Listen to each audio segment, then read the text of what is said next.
সূরা calf. বিসমিল্লাহির রহমানির রহিম।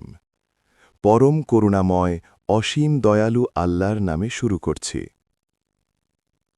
১ আলহামদুলিল্লাহিল্লাযী আনজালা আলা আবদিহিল কিতাবা ওয়া লাম ইয়াজআল লাহু ইওয়াজা।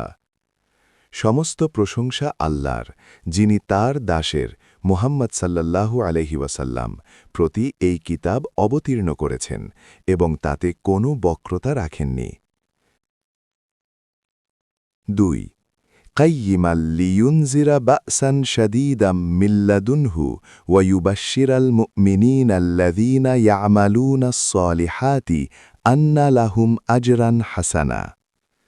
একে করেছেন সুপ্রতিষ্ঠিত সঠিক পথ প্রদর্শক, যাতে এটি আল্লাহর পক্ষ থেকে এক কঠিন শাস্তির ভীতি প্রদর্শন করে এবং সেই মুমিনদের সুসংবাদ দেয় যারা সৎ কাজ করে যে তাদের জন্য রয়েছে উত্তম প্রতিদান, জান্নাত।